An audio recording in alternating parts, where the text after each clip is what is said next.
सतगुरु प्यारे के सिवा कोई सहारा ही नहीं।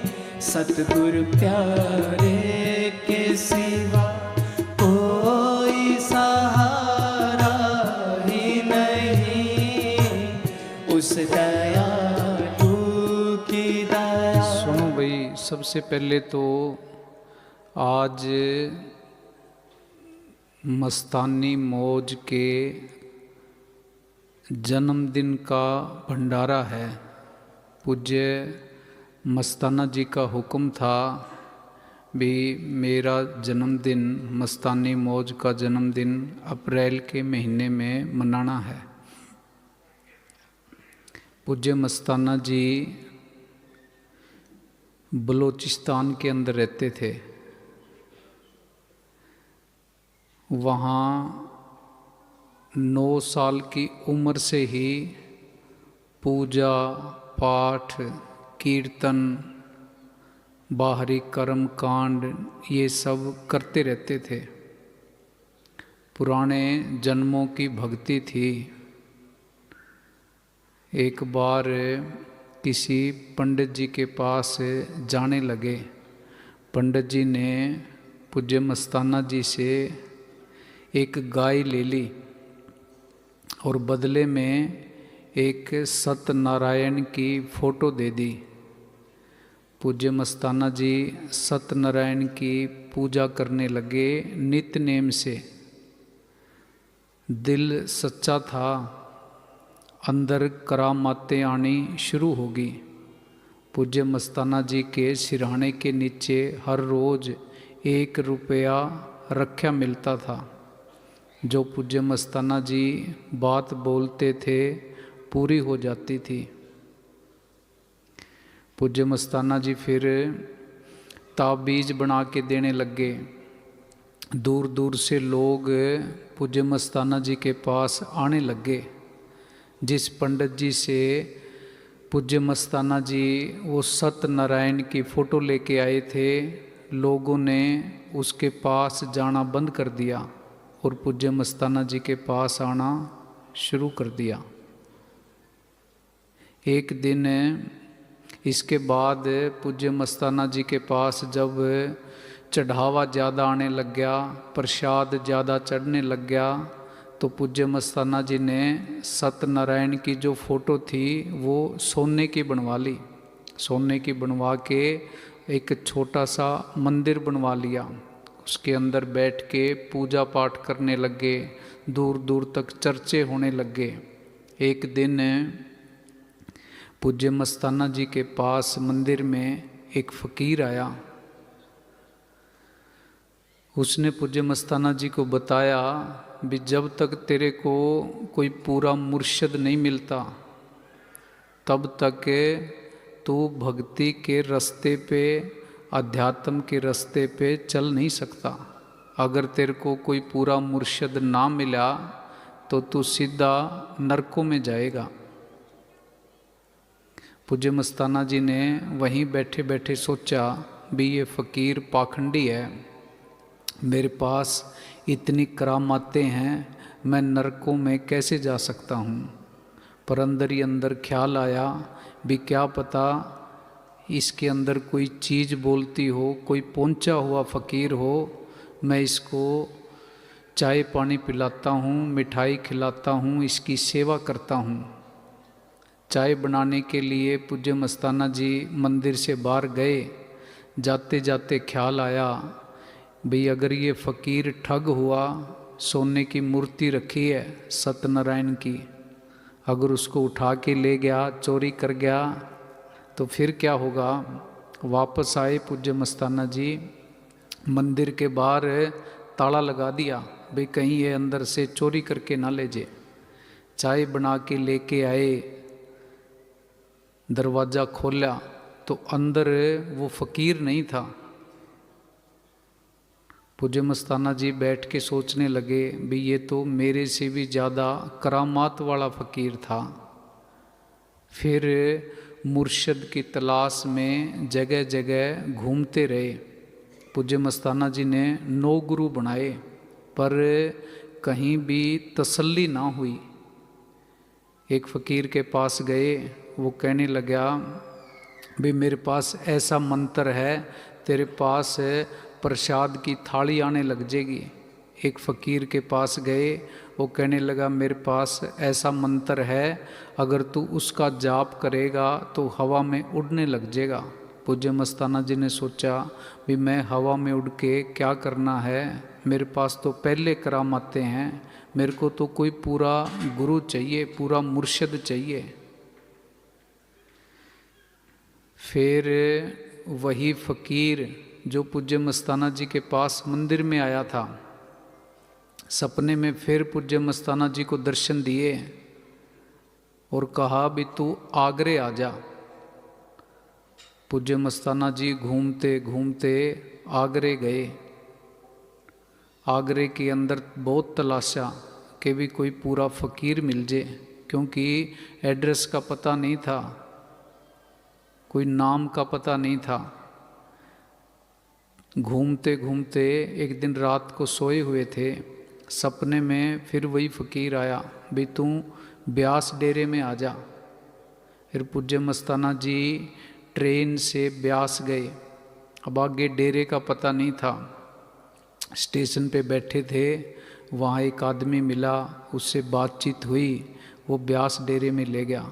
वहाँ गया, महाराज सावन सिंह जी डेरे के अंदर नहीं थे। पता किया भी वो सिरसा गए हुए हैं। पूज्य मस्ताना जी पीछे पीछे सिरसा आए। सिरसा डेरे में आने के बाद पता किया पूज्य मस्ताना जी थेड़ी गए हुए थे। फिर पीछे पीछे महाराज सावन सिंह जी थेड़ी गए हुए थे। पूज्य मस्ताना जी वहाँ पहुँचे।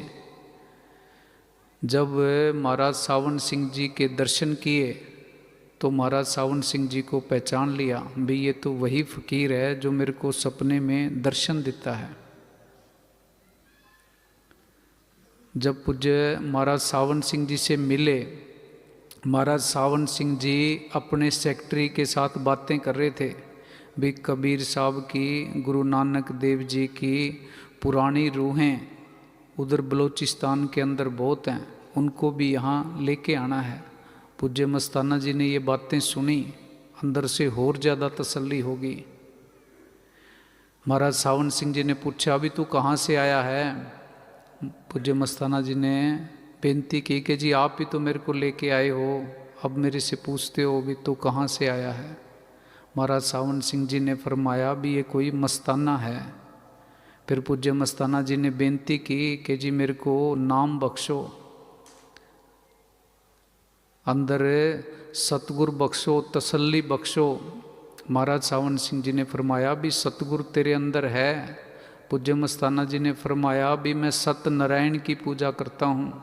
महाराज सावन सिंह जी ने फरमाया भी वो सत्यनारायण भी तेरे अंदर है।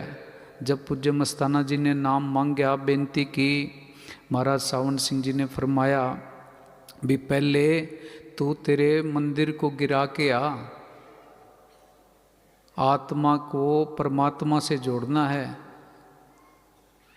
चेतन को जड़ के साथ नहीं जोड़ना, फिर तेरे को नामदान देंगे। पूज्य मस्ताना जी बलोचिस्तान गए, मंदिर तोड़ दिया, सत्यनारायण की फ़ोटो के टुकड़े टुकड़े करे जो सोने की थी, महाराज सावन सिंह जी के आगे रख दिया लाके। महाराज सावन सिंह जी ने फिर नामदान दिया और कहा भी अब तू सिमरन किया कर, सतगुरु तेरी संभाल करेगा। पूज्य मस्ताना जी वापस बलोचिस्तान के अंदर गए तो वहाँ आसपास के सारे लोग पूज्य मस्ताना जी को गालियाँ देने लगे, भला बुरा कहने लगे, पर पूज्य मस्ताना जी घबराए नहीं, नाम का सिमरन किया, बंदगी की, सतगुरु के ऊपर विश्वास रखा, अंदर तरक्की होती चली गई। फिर पूज्य मस्ताना जी की शादी हुई थी। पूज्य मस्ताना जी ने पत्नी को कहा अभी अब तू कोई और शादी कर ले। फिर पूज्य मस्ताना जी की जो धर्म पत्नी थी उन्होंने एक और शादी कर ली। पूज्य मस्ताना जी सिमरन पे बैठे थे, बाहर खिलाफत हो रही थी, बैठे बैठे मन ने अंदर से विचार पैदा किया कि भी तू अच्छे घर का है, तेरी इतनी इज्जत थी, तेरी घरवाली भी चली गई, मंदिर भी तूने तोड़ दिया, सारे तेरी बदनामी होगी।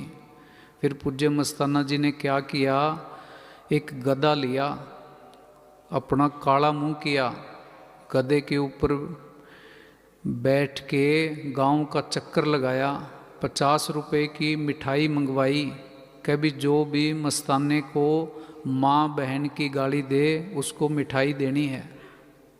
जब सारे गांव में चक्कर काट के वापस घर के अंदर आए, मन ने अंदर से आवाज़ लगाई भी मैंने बड़े बड़े ऋषि मुनियों को तबाह कर दिया, जिन्होंने 88 हजार साल तप किया था। तेरे ऊपर सतगुरु की कृपा है जो तू हमारे मेरे रगड़े से, मेरी चाल से बच गया। फिर पूज्य मस्ताना जी सिमरन करने लगे। एक दिन गांव के बच्चे आए इकट्ठे होके, कहने लगे भी आपके घरवाली ने एक शादी और कर ली, चल हम आपको आपके जो घरवाली का नया पति है उससे मिलवा के लेके आते हैं। मजाक करने लगे। पूज्य मस्ताना जी उनके साथ हो लिए, पीछे पीछे बच्चे हैं, नए घरवाली ने जो शादी की थी पति से मिलने जाते हैं। जाके सामने जब वो मिले, पूज्य मस्ताना जी ने मत्था टेका भी तू मेरी माँ है और तू मेरा बाप है। ये कहने की देर थी, वो जो नया पति था वो वहीं बेहोश होके गिर गया और मर गया। सारे आसे पासे चर्चाएं चलने लगी भी पूज्य मस्ताना जी ने करामात दिखा दी, उस आदमी को मार दिया। पर जो धर्म पत्नी का जो पिताजी बाप था वो बड़ा अहंकारी था, कट्टर था। वो कहता भी मैं देखता हूँ भी इसके अंदर कौन सी ताकत है। एक शादी और कर दी। फिर कुछ दिन के बाद वो लड़के फिर इकट्ठे होके आ गए भी आपकी जो धर्म पत्नी थी तीसरी शादी उसने फिर कर ली, चलो आपको उससे मिलवा के लेके आते हैं। पूज्य मस्ताना जी उनके पीछे पीछे हो लिए गए। नए पति को फिर मत्था टेका भी तू मेरी माँ है, तू मेरा बाप है। ये कहते ही वो धर्म पत्नी थी बेहोश होके गिर गई, वो मर गई। वो जो नया पति था वो कांपने लग गया, डर गया, पूज्य मस्ताना जी के पैरों में गिर गया, कह भी तू मेरे को बख्श। पूज्य मस्ताना जी ने उसको फरमाया भी मैं तेरे को बख्श नहीं सकता, तू ब्यास चल, वहाँ जाके महाराज सावन सिंह जी के आगे बेनती कर, नाम ले, फिर तू बख्शा जाएगा। फिर पूज्य मस्ताना जी उसको लेके ब्यास डेरे में गए, महाराज सावन सिंह जी से मिलवाया, बेनती की ये मेरे घरवाली का तीसरा पति है, इसको आप नामदान बख्शो। उसको फिर नामदान दिलवाया। कहने का मतलब क्या है, हम संतों महात्माओं का जन्मदिन मनाते हैं। जन्मदिन से सीखना है भी जीवन के अंदर उन्होंने क्या क्या किया। हम गुरु को मानते हैं, गुरु को मानने से कुछ भी होने वाला नहीं है। गुरु के हुक्म, गुरु की शिक्षा, गुरु के सिद्धांतों को मानना पड़ेगा, फिर जाके हमारे जीवन के अंदर बदलाव आ सकता है, शांति आ सकती है, हम सही रास्ते के ऊपर चल सकते हैं। हम हर साल गुरु नानक देव जी का जन्मदिन मनाते हैं, कबीर साहब जी का जन्मदिन भी मनाते हैं, गुरु रविदास जी का जन्मदिन भी मनाते हैं। सरकार छुट्टी भी करती है भी जयंती मनाओ संतों महात्माओं की, बड़े बड़े प्रोग्राम होते हैं। एक दिन उनको सिर्फ हम याद करते हैं, तस्वीर के आगे फूल चढ़ा देते हैं, उठा के 1 साल के लिए अंदर रख देते हैं। उनकी शिक्षा सिद्धांतों के ऊपर कोई भी चलने के लिए तैयार नहीं होता। हम मौके पे जब कबीर साहब थे, गुरु रविदास जी थे, गुरु नानक देव जी थे, और भी संत महात्मा पलटू साहब थे, समस्त ब्रेज, सुकरात, किसी की मौके पे दुनिया ने कदर नहीं की। हम इस मन की आदत है, ये हाजिर में हुज्जत, गैर हाजिर में तलाश। जब संत होते हैं ये मन कदर नहीं करता, जब संत चले जाते हैं फिर ये लकीरें पीटता रहता है, मत्थे रगड़ता रहता है, अपने आप को दिखाता रहता है भी मैं संतों की कितनी कदर करता हूँ, कितनी इज्जत करता हूँ, कितना मैं संतों का वफादार हूँ। संतों के जीवन से हमने सीखना है। अध्यात्म रूहानियत ये मानने वाली चीज़ नहीं है, अनुभव करने वाली चीज़ है। हम तो मानने के अंदर रह गए भी मेरी ये परंपरा, मेरे ये रीति रिवाज पुराने ज़माने से, पुराने वक्त से, मेरे बाप दादे के वक्त से चलते आ रहे हैं। पूज्य मैनेजर साहब कोटपुतली गए, वहाँ एक आदमी मिला, पूज्य मैनेजर साहब जी से बेनती की कि जी हमारे ये रीति रिवाज परंपराएं पुराने ज़माने से चलते आ रहे हैं। पूज्य मैनेजर साहब जी ने फरमाया भी पुराने टाइम से, जन्मों जन्मों से तुम नरकों के अंदर धक्के खा रहे हो, 84 में धक्के खा रहे हो, उसके बारे में भी तो विचार करो। ये रीति रिवाज परंपराएं ये क्या करेंगी? हमारा रास्ता बिल्कुल सही होना चाहिए, फिर भक्ति करने का फ़ायदा है। हमें मंजिल का पता होना चाहिए, रास्ते का पता होना चाहिए। हाँ जी। सतगुरु प्यारे के सेवा को। एक बार जैसे पूज्य मस्ताना जी ने 9 गुरु किए, पर जब पक्की तसल्ली होगी, महाराज सावन सिंह जी से नामदान ले लिया, विश्वास हो गया, फिर पीछे मुड़ के नहीं देखा। फिर वो क्या कहते हैं भी मेरा बाप भी सावन शाह, मेरी माँ भी सावन शाह, मेरा दोस्त भी सावन शाह, मेरी रन भी सावन शाह, मेरा जीवन भी सावन शाह, मेरा सब कुछ सावन शाह है, उसके सिवा मैं किसी को भी नहीं जानता।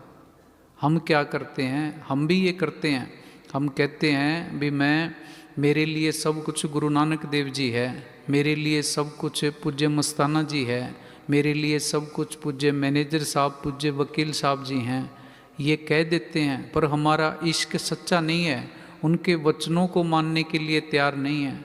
हमारा इश्क झूठा इश्क है। हाँ जी। पूज्य मस्ताना जी इतना प्रेम करते थे महाराज सावन सिंह जी से, अंदर सतगुरु के दर्शन भी हो गए। महाराज सावन सिंह जी ने पूज्य मस्ताना जी को कहा भी तू बागड़ वाली साइड जा, उधर रूहें प्यासी हैं, नामदान दे के उद्धार कर। पूज्य मस्ताना जी ने बेनती की कि जी मेरे को तो सत्संग नहीं करना आता, किताबें नहीं पढ़नी आती। महाराज सावन सिंह जी ने फरमाया भी जा मस्ताना, तेरा सत्संग बिना पोथियों के सहारे होगा। महाराज पूज्य मस्ताना जी फरमाते थे भी मैं गुरु नहीं हूँ, मैं बाबा नहीं हूँ, मैं महाराज नहीं हूँ, परम संत नहीं हूँ। मेरे को जो भी बख्शा है वो मेरे सच्चे पातशाह महाराज सावन सिंह जी ने बख्शा है, उनकी दया हुई है। और जो इस मस्ताने को, इस बॉडी को जोड़े झाड़ने वाले के नाम से पुकारेगा, उसको मालिक की दरगाह के अंदर अव्वल दर्जे की कुर्सी मिलेगी। जो मस्ताने को सेवाधारी के नाम से बुलाएगा, उसको मालिक की दरगाह में दूसरे दर्जे की कुर्सी मिलेगी। जो मस्ताने को किसी तारीफ के शब्द से पुकारेगा, वो सीधा नरकों में जाएगा। और जो सत्संगी इन वचनों को मानेगा, वो सुख पाएगा। आगे फिर लिखा भी जो मस्ताने की निंदा करेगा बिना नाम लिए, सतगुरु उसको सबसे पहले मालिक की दरगाह के अंदर पहुंचाएगा। जो सत्संगी होकर मस्ताने से नाम रास्ता लेकर निंदा करेगा, वो सीधा नरकों के अंदर जाएगा। और ये वचन ये कभी खाली नहीं जाएगा। इसी तरह पूज्य मस्ताना जी एक बार महमदपुर रोई डेरे में रुके हुए थे। वहाँ पतराम बिश्नोई है, वो आके पूज्य मस्ताना जी के आगे रोने लग गया जोर जोर से। पूज्य मस्ताना जी ने पूछा भी रोता क्यों है? पतराम ने पूज्य मस्ताना जी को बेनती की कि जी गांव के लोग आपकी बड़ी खिलाफत करते हैं, मेरे को बड़ी तकलीफ़ होती है, मेरे को बड़ा दर्द होता है। पूज्य मस्ताना जी ने फरमाया भी पतराम ये नसीबों की बाजी है, बिना नसीबों के ये बात किसी के भी समझ नहीं आती। पूज्य मस्ताना जी ने आगे फरमाया भी मैं जब महाराज सावन सिंह जी से मिला, दर्शन किए, बेनती की मैंने सच्चे पातशाह को कि जी मेरा दिल करता है भी सारे बलोचिस्तान को आपके चरणों में ले आऊं और आपके नाम रूपी जहाज के ऊपर उनको भी चढ़ाऊं। महाराज सावन सिंह जी ने फरमाया मस्ताना ये नसीबों की बाजी है, बिना नसीब ये चीज़ किसी को मिलती नहीं है। हमारी कई जन्मों की भक्ति होती है तो हमें पूर्ण संतों का संग मिलता है। वैसे तो कितने लोग धार्मिक हैं, धार्मिक यात्राएं करते हैं, अपने अपने रीति रिवाजों के हिसाब से, परंपराओं के हिसाब से पूजा पाठ भी करते हैं, पर सही रास्ता किसी किसी को मिलता है। गुरु साहब ने बाणी के अंदर लिखा है जन नानक कोटन में को भजन राम को पावे। करोड़ों में से एक आध के हिस्से में ये चीज़ आती है। गुरु अमरदास जी ने लिखा है कि हर की पूजा दुर्लभ है संतो, कहना कछु न जाई संतो, गुरमुख पूरा पाई नामों पूज कराई। भी भक्ति सिमरन अध्यात्म है, ये बातों से नहीं मिलता, ये तो दुर्लभ है, अच्छे कर्मों से सतगुरु की कृपा से मिलता है। संतो गुरमुख पूरा पाई, जब तक पूरा गुरमुख नहीं मिलता मालिक के घर का रास्ता नहीं मिलता। नामों पूज कराई, पूरा गुरमुख मिल जाए फिर नाम का सिमरन करना है, बंदगी करनी है। हाँ जी। सतगुरु प्यारे के सिवा कोई सहारा ही नहीं, उस दयालु की दया बिन तो गुजारा ही नहीं। सतगुरु प्यारे के सिवा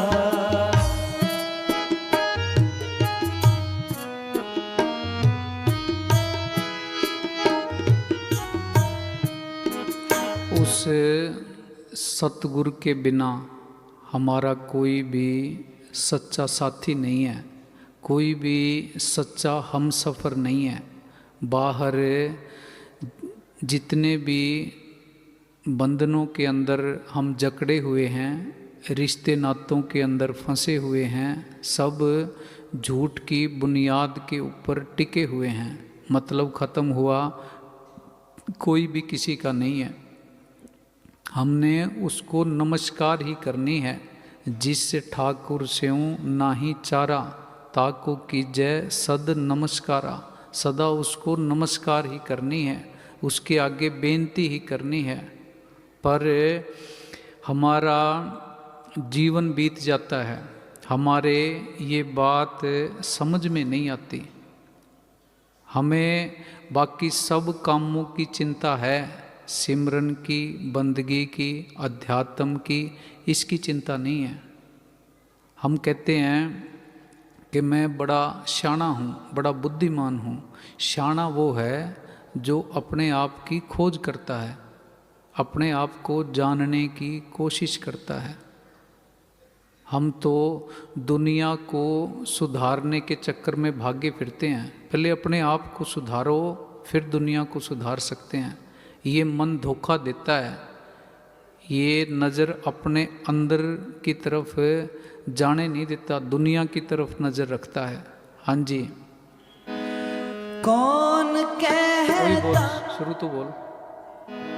सतगुरु प्यारे के सिवा कोई सहारा ही नहीं, उस दयालु की दया बिन तो गुजारा ही नहीं।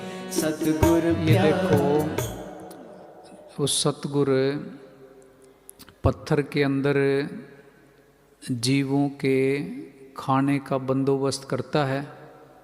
मिट्टी हम खोदते हैं, छोटे छोटे जीव अंदर से निकलते हैं, उनके खाने का बंदोबस्त करता है। लकड़ों के अंदर छोटे छोटे जीव होते हैं, पानी के अंदर भी जीव होते हैं, उस सब के खाने का बंदोबस्त करता है। खंडों ब्रह्मांडों को चला रहा है। उसके हुक्म के बिना पत्ता नहीं हिलता। हमें भी अपने जीवन को उसको सौंप देना चाहिए। जब वो सारी दुनिया का ध्यान रखता है, सारी दुनिया को वो चला रहा है, वो हमारा भी ध्यान रख सकता है। पर हमें इस बात के ऊपर विश्वास नहीं आता। क्यों विश्वास नहीं आता? क्योंकि ये मन बैठा है, इसका काम है जीव को भरमाना और भटकाना। कोई भी जीव अपने घर के अंदर ना चला जाए, कोई भी जीव सीधे रास्ते पे ना चल सके। मन ये अपनी ड्यूटी पूरी होशियारी से, पूरी वफादारी से देता है। मालिक सारे काम करने के लिए तैयार है, हमारे लिए सब कुछ लिए खड़ा है, पर हमें इस बात के ऊपर विश्वास नहीं आता। जीसस ने लिखा है कि तुम पंछियों की तरफ देखो, ना वो कुछ बोते हैं, ना वो कुछ काटते हैं, ना वो कुछ इकट्ठा करके रखते हैं। मालिक उनको रोजी देता है, तो उनसे तो अच्छा है। वो तेरे लिए भी सब कुछ लिए खड़ा है, तेरे लिए सब कुछ करने के लिए तैयार है। तो उसके ऊपर विश्वास तो करके देख। हमें विश्वास नहीं आता। हाँ जी। सतगुरु प्यारे के सिवा कोई सहारा ही नहीं, उस दयालु की दया। हम सारे खुश होना चाहते हैं, आनंद से, सुकून से जीवन व्यतीत करना चाहते हैं, पर किसी के जीवन के अंदर आनंद नहीं है, सुकून नहीं है, शांति नहीं है। क्यों नहीं है? क्योंकि हम सतगुरु का शुक्राना नहीं करते।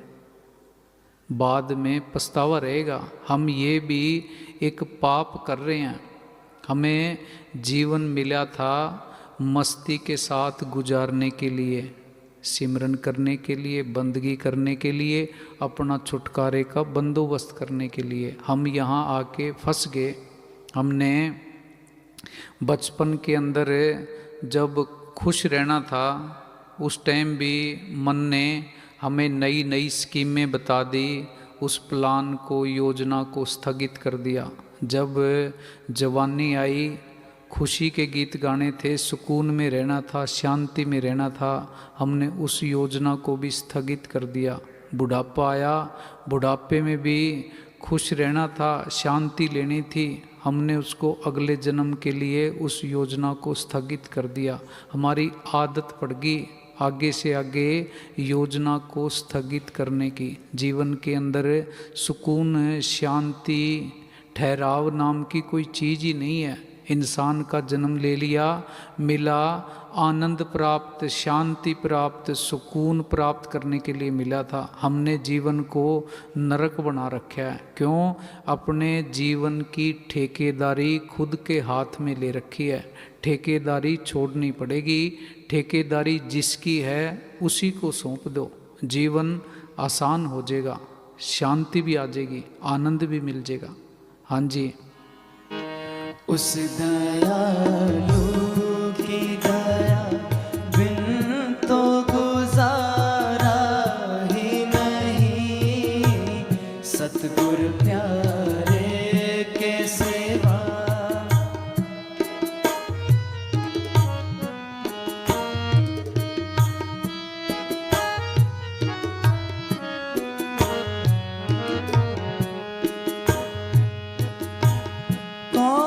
ये जीवन बड़ा छोटा था। ना तो हम अपनी मर्जी से यहाँ आए, अपनी मर्जी से हमारा जन्म नहीं हुआ, ना हमारी मर्जी से परिवार मिला, ना शरीर मिला, ना कोई धर्म मिला, ना कोई जात मिली, कुछ भी नहीं मिला, ना जमीन जायदाद, हमारी मर्जी से कुछ भी नहीं हुआ। ना मौत हमारी मर्जी से आएगी। ये जीवन भी उस सतगुरु ने दिया है, मौत भी उस सतगुरु के हुक्म से घटित होएगी। हमारे हाथ में कुछ भी नहीं है, हमने तो सिर्फ झूठी ठेकेदारी ले रखी है, झूठ के अंदर जी रहे हैं। बैठ के सोचना है भी हमने दुनिया की खोज कर ली, अपने आप की खोज कब करेंगे? परिवार के लोगों के साथ, दोस्तों के साथ बैठ के गपशप मार ली, खुद के साथ बैठ के गपशप कब मारोगे? दुनिया के साथ, दोस्तों के साथ बाहर कोई गोवा घूमने जाता है, कोई मनाली जाता है, कोई स्विट्जरलैंड जाता है, दुनिया के साथ घूम आए, खुद के साथ कब घूमने जाओगे? जब तक खुद के साथ घूमने नहीं जाओगे, खुद के साथ बैठोगे नहीं, सुख शांति सुकून आज तक किसी को भी नहीं मिला। लोग घूम घूम के आगे उनसे पूछो भी तुम्हें शांति मिल गई, सुकून मिल गया? नहीं मिला। दुनिया के बाहर के ग्रंथ शास्त्र पढ़ लिए, अंदर के ग्रंथ शास्त्र को कब पढ़ोगे? वक्त तो बीतता जा रहा है, अपने आप को धोखे में रख रहे हैं। नज़र को वापस घुमाना है, दुनिया की तरफ नज़र कर रखी है, अपने आप की तरफ नज़र करो। हाँ जी। कौन कहता है कि फरियाद नहीं सुनते हैं? कौन कहता है कि फरियाद नहीं सुनते हैं?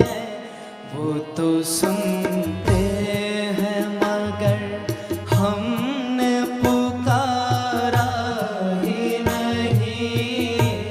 वो तो सुनते हैं। हमारा हाल क्या है?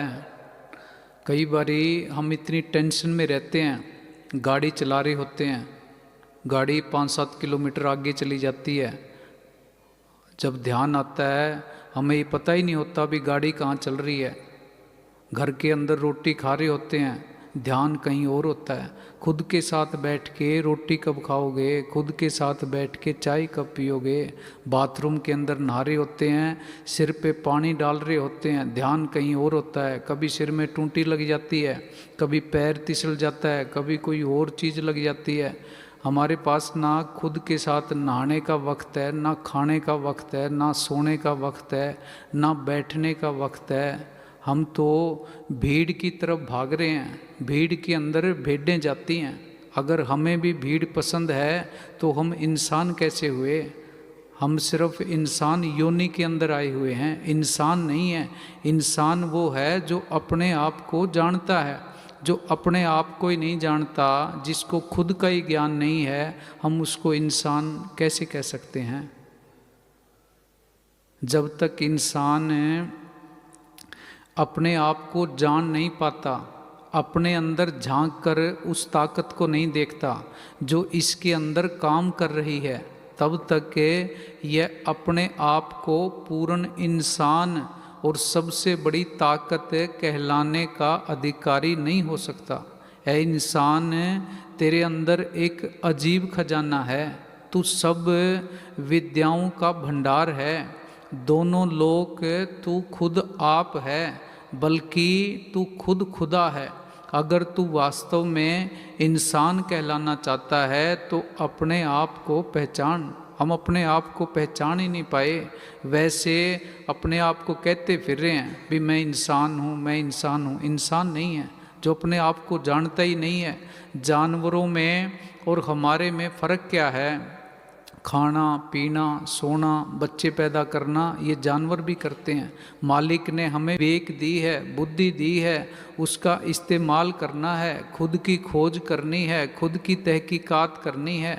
हाँ जी, हमने पद खोजा, प्रतिष्ठा खोजी, दुनिया खोज ली, चांद सितारों तक पहुँच गए, पर अपने आप को जान नहीं पाए। जीसस ने लिखा है, know your self and be perfect. अपने आप को पहचानो और पूर्ण बनो। हाँ जी। कौन कहता है कि फरियाद नहीं सुनते हैं? कौन कहता है कि फरियाद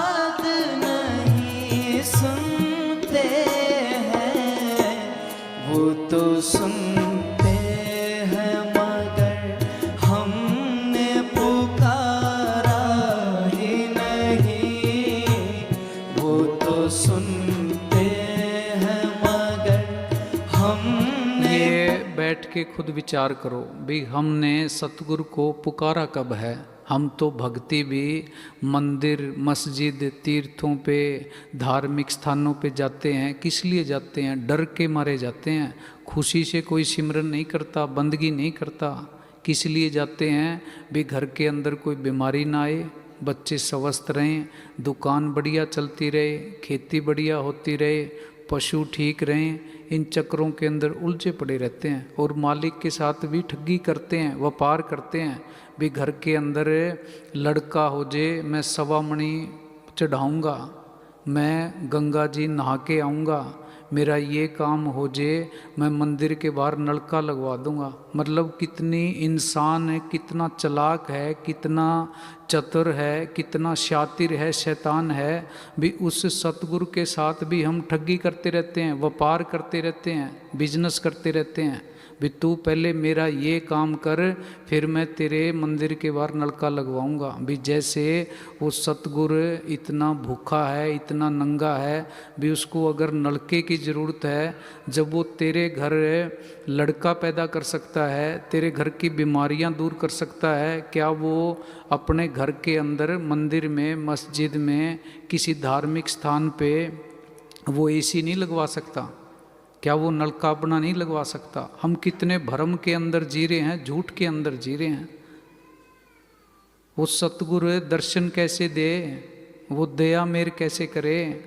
हम दीन बने तो वो दयाल बनेगा, हम गरीब बनेंगे तो वो गरीब नवाज बनेगा। हम तो गरीब बनने की कोशिश ही नहीं करते, अहंकार के अंदर घूम रहे हैं। हाँ जी। सतगुरु प्यारे के सिवा कोई सहारा ही नहीं। उस दयालु की दया बिन तो गुजारा ही नहीं। सतगुरु प्यारे के सिवा।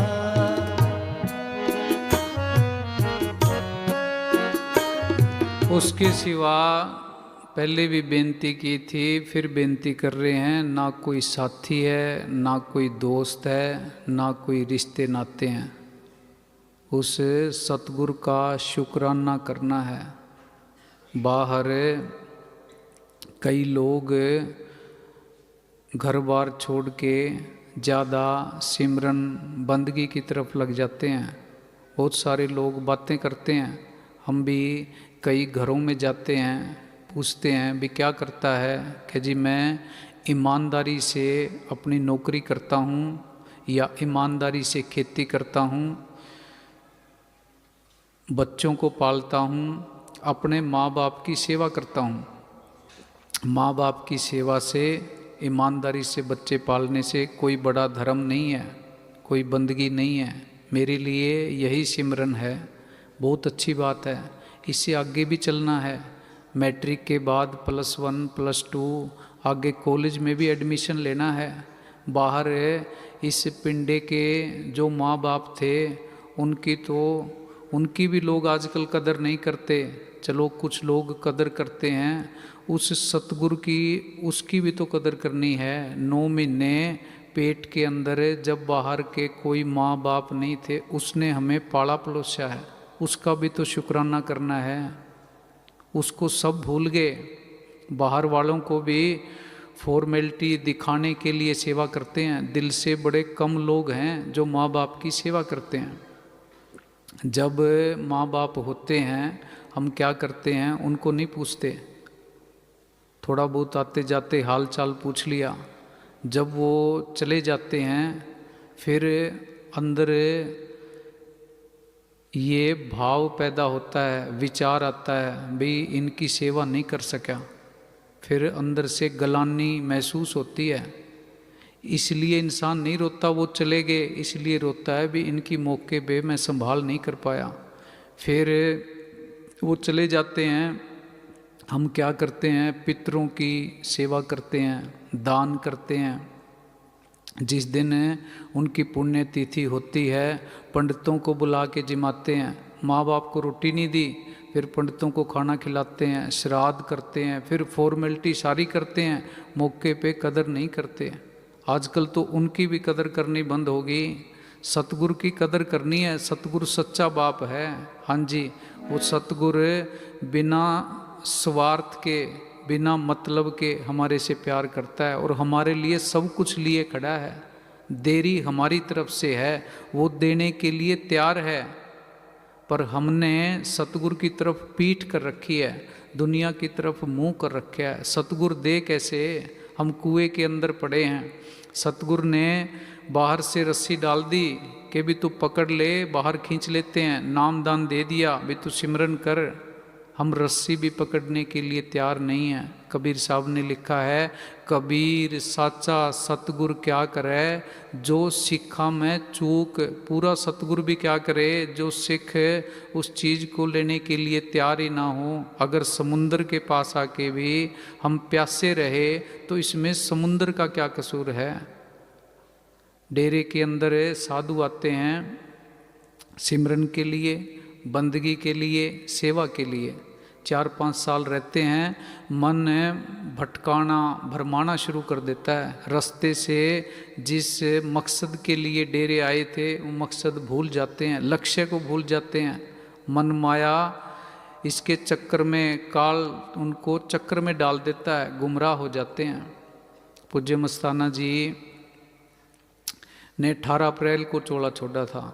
16 अप्रैल को जब दिल्ली जाने लगे, जीप के अंदर बैठने लगे, तो कहाँ तो साधुओं को देख के खुश होना था। घर बार छोड़ के आए हैं, सेवा की है, सिमरन किया है। पूज्य मस्ताना जी ने फरमाया कि मेरा ऐसे दिल करता है कि इन साधुओं का मैं मुंह ना देखूं।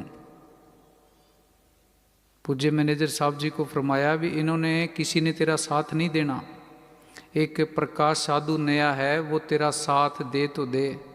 पूज्य मैनेजर साहब जी ने किताब में लिखा है भी उसने भी हमारा साथ नहीं दिया। ये मौके पे, ये काल का देश है, संतों का हुक्म मानने नहीं देता, खिलाफ हो जाते हैं।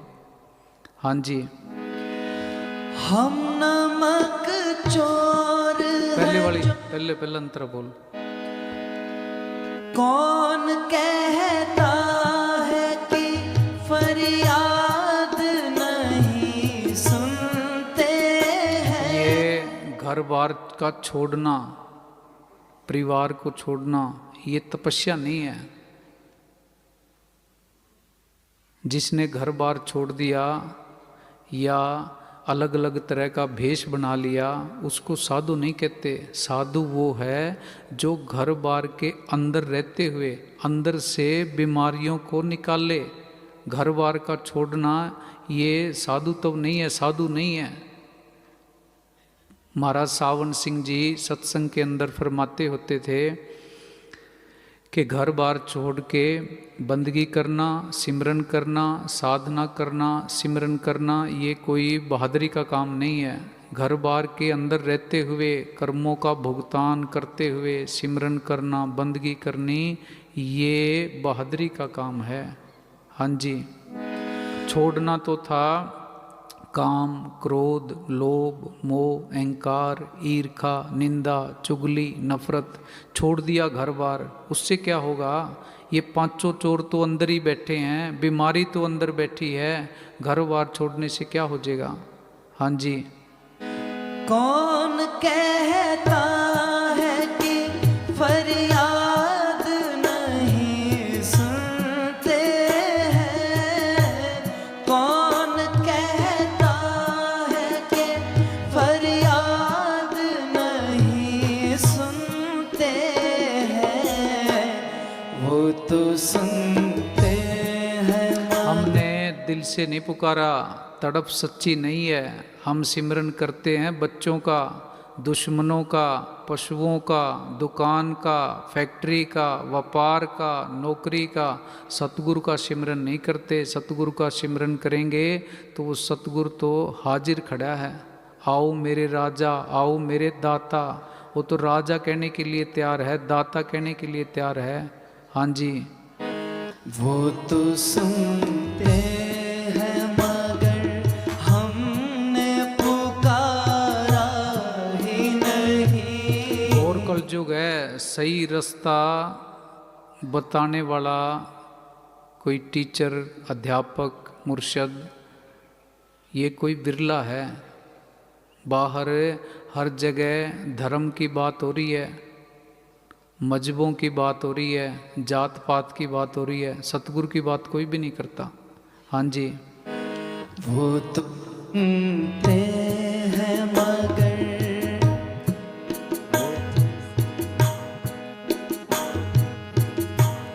वो तो सुनते हैं मगर हमने पुकारा ही नहीं। सतगुरु प्यारे के सिवा कोई सहारा ही नहीं। उस दयालु की दया कोई सहारा नहीं है। कबीर साहब ने लिखा है, मान बंदा मेरी कोनी काया तेरी, तू फिर पछताएगा। बंदा कहता काया मेरी, काया का अभिमान क्या, हीरा सा बदन तेरा खाक में मिल जाएगा। वहाँ से बंदा क्या तू लाया, यहाँ से क्या ले जाएगा। मुट्ठी बांध के आया जगत में, हाथ पसारे जाएगा। तिरिया और कुटुंब के खातिर पच पच के मर जाएगा। संग ना चलेगी प्राणी, माया परम पुलाएगा। हाँ जी। उस दयालु की दया बिन तो गुजारा ही नहीं। सतगुरु प्यारे के ये सिवा मन इतना चालाक है, इतना शैतान है। हम जब गलत कर्म करते हैं, पाप करते हैं, चोरी करते हैं, ठगी करते हैं, ये मन कहता है तेरे को कोई भी नहीं देख रहा। जब हमारे पे बुरा टाइम आता है, हम सतगुरु के आगे बेनती करते हैं, फिर सोचता है भी सतगुरु तेरी बेनती को सुन रहा है, देख रहा है, तेरी हेल्प करेगा। वो तेरी बेनती को भी सुन रहा है, वो तेरे बुरे कर्मों को भी देख रहा है। हाँ जी। हम नमक चोर हैं जो उसको भुला बैठे हैं। हम नमक चोर हैं जो उसको भुला बैठे। अब देखो क्या हमारे अंदर से ये आवाज़ आती है भी हम नमक चोर हैं। हमारे अंदर से तो मन आवाज़ ये देता है भी तू तो बिल्कुल ठीक है, पाक है, पवित्र है, जुबान का धनी है, वचन का पक्का है। वचन के पक्के नहीं हैं, हम तो नमक चोर हैं, गद्दार हैं, धोखेबाज हैं। धोखेबाज कैसे हैं? बच्चा माँ के गर्भ के अंदर होता है, सतगुरु के आगे बेनती करता है भी हे सतगुरु तू मेरे को बाहर निकाल, मैं तेरे से वादा करता हूँ, वचन देता हूँ कि बाहर जाके सिर्फ तेरा नाम जपूँगा, तेरा मैं गुलाम बन के रहूँगा, तेरा सेवक बन के रहूँगा, तेरा दास बन के रहूँगा। इस दुनिया के अंदर आए, ऐसी दुनिया की हवा लगी, हम सब की यादाश्त चली गई। हम दास बन गए, घरवाली के, बच्चों के, ज़मीन जायदाद के, कर्जे के, इनके गुलाम बन गए। सतगुरु के गुलाम ना बने, सतगुरु के दास ना बने। जो जुबान दे के आए थे, जुबान भी तोड़ दी। जो एग्रीमेंट साइन करके आए थे, एग्रीमेंट भी तोड़ दिया। उस सतगुरु के साथ गद्दारी करके बैठे हैं, उसके साथ धोखा करके बैठे हैं। इसीलिए हमारे जीवन के अंदर पैसा भी है, रुतबा भी है, ज़मीन जायदाद, पैसा, गाड़ियाँ, सब कुछ है, पर सुकून नहीं है, चैन नहीं है। जो इंसान अपने बाप के साथ गद्दारी कर गया, अपने बाप के साथ धोखा कर गया, वो जीवन के अंदर सुख कैसे पा सकता है? हम उस बाप के साथ गद्दारी कर रहे हैं जो हमें दिखाई नहीं दे रहा, हमारे अंदर ही बैठा है। वो देख रहा है भी हम कितने मतलबी हैं, कितने नमक चोर हैं। कबीर साहब ने लिखा है, गोविंद हम ऐसे अपराधी, कबीर साहब ने कहा भी हम सारे ही अपराधी हैं, पर हम तो अपने आप को अपराधी मानने के लिए तैयार ही नहीं हैं। हमारे अंदर से आवाज़ ही नहीं आ रही भी मैं अपराधी हूँ। इसका मतलब या तो हम ठीक हैं या फिर कबीर साहब ठीक हैं। हम सही कब होएंगे? जब अंदर से ये आवाज़ आने लग जाएगी, अपराध कौन सा किया है? कबीर साहब ने जवाब दिया है, जिन प्रभ जियो पिंड था दिया, तिसकी भाव भगत नहीं साधी। उस मालिक का शुक्राना ना किया, वफादारी ना की, उसको याद ना किया। यही गुरु साहब ने लिखा है, मैं कीता न जाता हराम खोर। हराम खोर क्या है? हो क्या मुँह देसा दुष्ट चोर। भी मैं दुष्ट भी हूँ, चोर भी हूँ। हम तो अपने आप को इतना इज्जतदार सोचते हैं, बाहर समाज के अंदर अपने आप को बड़ा दिखाने की कोशिश करते हैं। हम हैं क्या? हराम खोर हैं, गद्दार हैं, अपराधी हैं। हमें अब दिख नहीं रहा। जब यादाश्त वापस आएगी फिर पता लगेगा भी ओहो, जिस काम के लिए आए थे वो काम ना कर पाए। 24 घंटे में से हमें कितनी छूट मिली हुई है, सिर्फ 4 घंटे ही देने हैं। ये मन 4 घंटे क्या 2 घंटे भी हमें अपने आप के लिए देने नहीं देता। हाँ जी, हम नमक चोर हैं जो उसको भुला बैठे हैं। हम नमक चोर हैं जो उसको भुला बैठे। देखो भाई, इससे बड़ा इंसान या इससे बड़ा कोई नमक चोर क्या होगा? जिस सतगुरु ने इंसान का जन्म दिया, घर परिवार, बच्चे, मकान, ज़मीन जायदाद, नौकरी, सब कुछ दिया। ये शरीर ही कितना कीमती है। इसका अगर कोई अंग खराब हो जाए, करोड़ों रुपए दे के भी मिलता नहीं है। कितना कीमती शरीर दिया है, उसके बाद भी हम उसका सिमरन नहीं करते। हाँ जी, हम नमक चोर हैं जो उसको भुला बैठे हैं। उसने एक पल के लिए हमको बिसारा ही नहीं। उसने एक पल के लिए हमको बिसारा। जैसे कई बारी बिजली की मोटर होती है, उसके कनेक्शन उल्ट हो जाते हैं, वो चक्कर उल्टे घूमने शुरू हो जाते हैं। हमने कनेक्शन उल्टे कर रखे हैं, मोटर उल्टी घूम रही है, उल्टे चक्कर चल रहे हैं। जिस चीज़ को छोड़ना था उससे प्यार कर बैठे, जिससे प्यार करना था उसको छोड़ बैठे।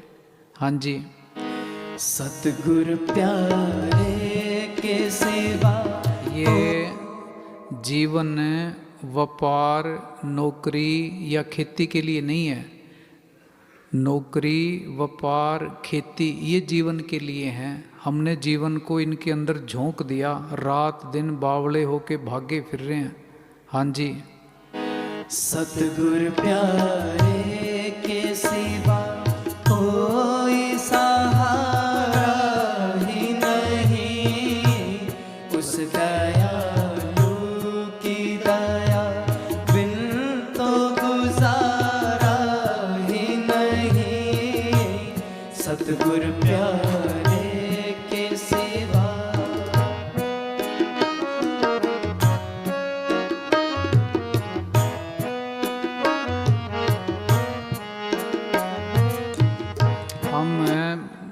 एक अजीब उलझन के अंदर उलझे हुए हैं, दिमाग भी काम नहीं कर रहा, इस तरह भागे जा रहे हैं जिसका कोई मतलब भी नहीं है, बैठ के सोचते भी नहीं हैं।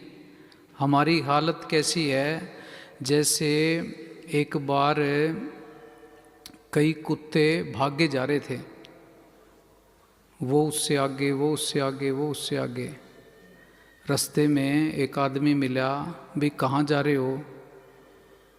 7-8 से पूछा, जवाब नहीं दिया। वो कहते भी टाइम नहीं है, टाइम नहीं है, वक्त नहीं है हमारे पास, भागे जा रहे हैं, भागे जा रहे हैं। पीछे एक बूढ़ा सा पैर खराब था, लंगड़ा कुत्ता, वो भी भागा जा रहा है, तो उससे भाग्या नहीं जा रहा। उसके बाद वो भी कंपटीशन में वो भी शामिल हो रहा है, प्रतिस्पर्धा के अंदर, भी मैं भी कहीं पीछे ना रह जाऊं। उससे उस आदमी ने पूछा, भी तू समझदार है, तू बता तो दे भी तुम जा कहाँ रहे हो। पहले तो उसने भी आनाकानी करी, वो आदमी भी ढीठ था, उसके साथ साथ चलता रहा, भी तू बता जा कहाँ रहे हो। वो कहता है भी बिजली वाले जा रहे हैं खंबा गाड़ने के लिए, हमारे अंदर कंपटीशन हो रहा है, भी गाड़ने के बाद सबसे पहले वहाँ पेशाब कौन करेगा। अब जिस बात का कोई मतलब नहीं निकलता, वैसे ही भागे जा रहे हैं। हाँ जी, हम पापों के लिए तो हमेशा ही सोच रहे हैं, हम पापों के लिए तो हमेशा ही सोच रहे हैं, उनसे मिलने के लिए दिल में ये विचार। देखो, अभी हमने 24 घंटे की पूरी टाइम टेबल बना के रखते हैं, योजना बना के रखते हैं, दिनचर्या के हिसाब से सारे काम करते हैं। हमारी दिनचर्या में बाकी सारे काम हैं, सिर्फ सिमरन, बंदगी, सतगुरु का शुक्राना करना ये नहीं है। हाँ जी, फिर सुख कैसे मिलेगा, शांति कैसे मिलेगी? गद्दार आदमी को, धोखेबाज आदमी को, हराम खोर नमक चोर आदमी को शांति मिल सकती है, सुकून मिल सकता है, आनंद मिल सकता है, जीवन के अंदर खुशी मिल सकती है, उसका शुक्राना तो करना पड़ेगा। हाँ जी, उसके बिना चारा नहीं है, छुटकारा नहीं है, कोई और रास्ता नहीं है। हाँ जी, निकलने का एक ही रास्ता है, एक ही जरिया है। हाँ जी, हम पापों के लिए तो हमेशा ही सोच रहे हैं, हम पापों के लिए तो हमेशा ही सोच रहे हैं, उनसे मिलने के लिए दिल में विचारा ही नहीं, उनसे मिलने के लिए दिल में विचारा ही नहीं, सतगुरु प्यारे के सिवा कोई सहारा ही नहीं, उस दया